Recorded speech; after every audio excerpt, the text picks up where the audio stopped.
Look at the numbers. Japan sits at around 4% obesity. The US? Close to 44, and it's heading to 50. That's not a typo, that's a warning. We were told it's about discipline, about motivation, about the gym. That story collapses instantly. Americans have more gyms, more fitness apps, more fat-burning programs than Japan ever did. And still, the waistlines explode. So what's actually happening? This isn't a willpower issue. It's not laziness. It's design. Research suggests obesity follows the food system, not personal effort.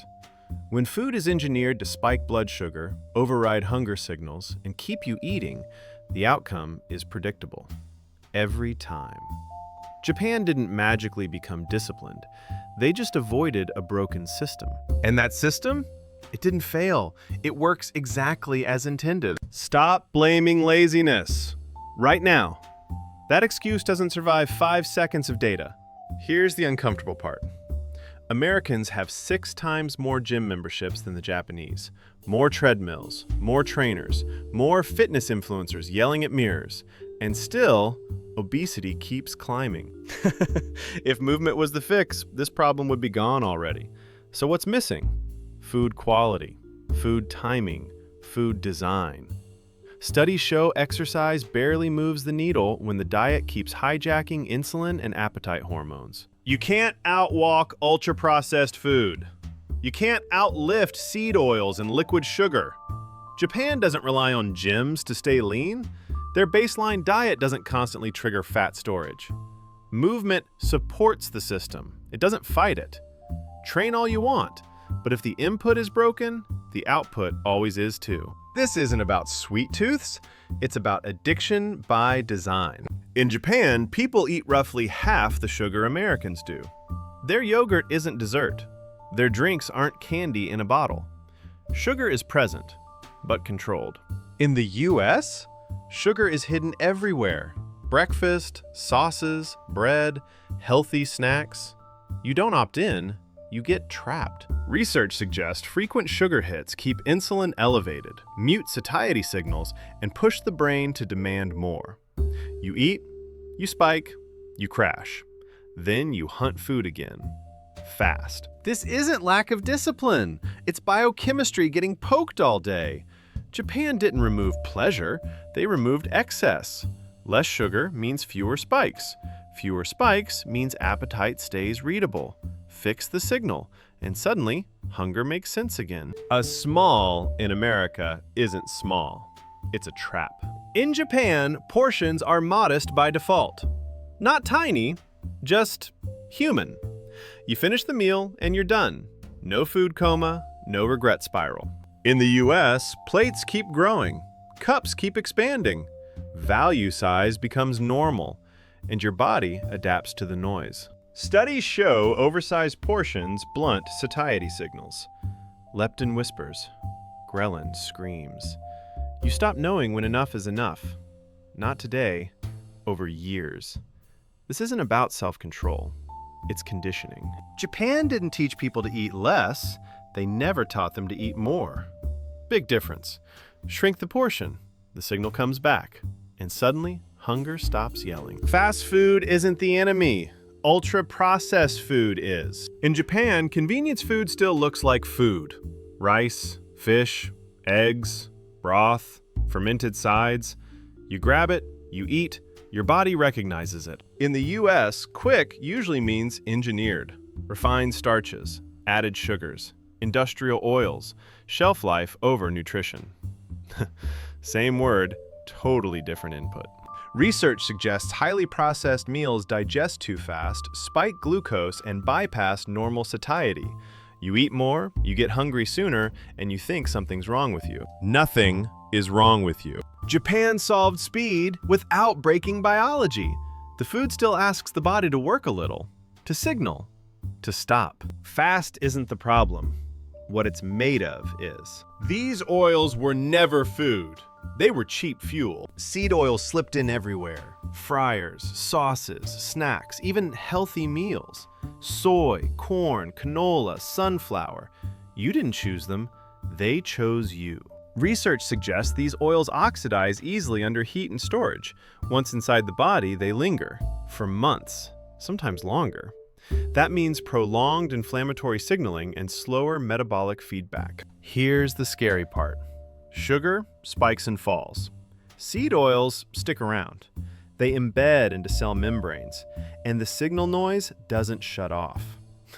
That's why eating clean for a week rarely changes anything. Japan didn't avoid fat. They avoided unstable fat. Less frying, different oils, less exposure over time. Remove the background noise, and the system finally starts hearing itself again. This starts early. Way earlier than you think. In Japan, school lunch isn't a joke. It's fresh, balanced, designed by nutritionists. Kids eat real meals, together, slowly. And they learn what normal food feels like. In the US, highly processed trays, sugar, refined carbs, industrial oils, every day. During the years when the brain and metabolism are being wired. Studies show repeated blood sugar spikes in childhood can shape appetite regulation and insulin response long term. You don't just gain weight, you learn to crave chaos. This isn't about blaming parents. It's systemic. Japan feeds kids like future adults. America feeds them like customers. Fix the inputs early, and you don't need willpower later.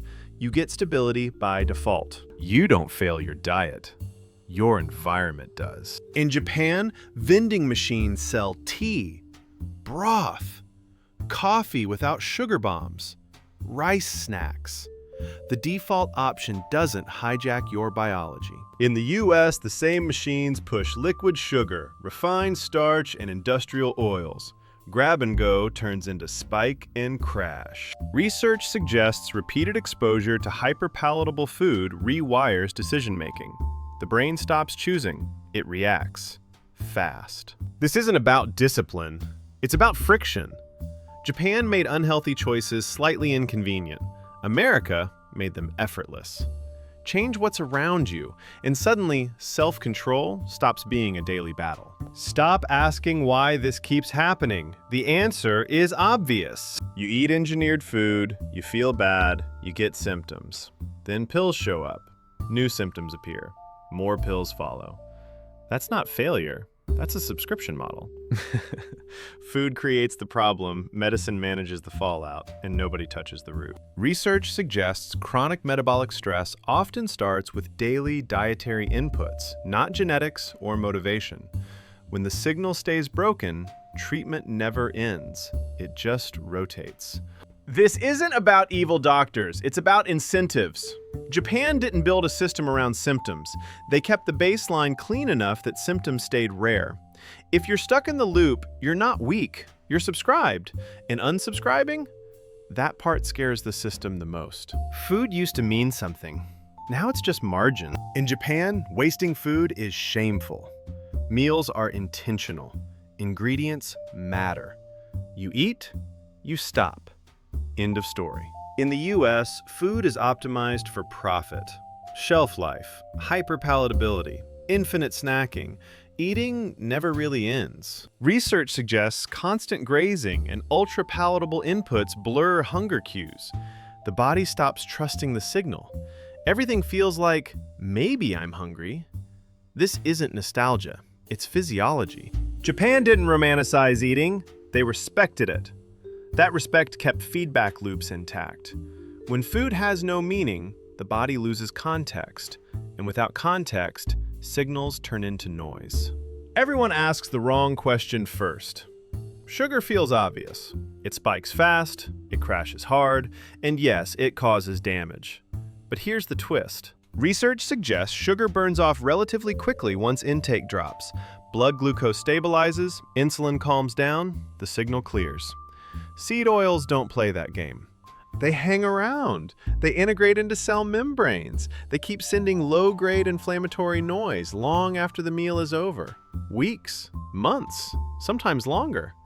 That's why cutting sugar alone often feels underwhelming. Fix the long echo. The short spikes lose their power. This isn't about ranking villains. It's about persistence. Remove what lingers first. Reduce the background interference. Then sugar becomes easier to manage instead of impossible to fight. This isn't about perfection. It's about ownership. You don't need a new plan every Monday. You need fewer inputs that break the signal. Real food, fewer ingredients, meals that end. Research suggests time-restricted eating, protein-first meals, and minimizing ultra-processed food help restore metabolic feedback. Not overnight, but steadily. Japan didn't chase hacks. They built defaults. Food that stops hunger, environment that doesn't push snacks, culture that doesn't normalize constant eating. No apps, no trackers, no obsession. You unsubscribe by voting with your fork, by choosing food your body recognizes, by giving signals space to settle. This isn't rebellion, it's maintenance. Step out of the noise, and suddenly the system you live in stops running your biology. This was never about Japan versus America. It was about systems versus biology. One system feeds stability, the other feeds noise. One respects signals, the other overrides them. When food stops fighting your body, everything gets easier. Appetite, energy, weight, focus. You were never broken. You were just trained by the wrong inputs. So take control where it actually matters. Change the defaults. Reduce the interference.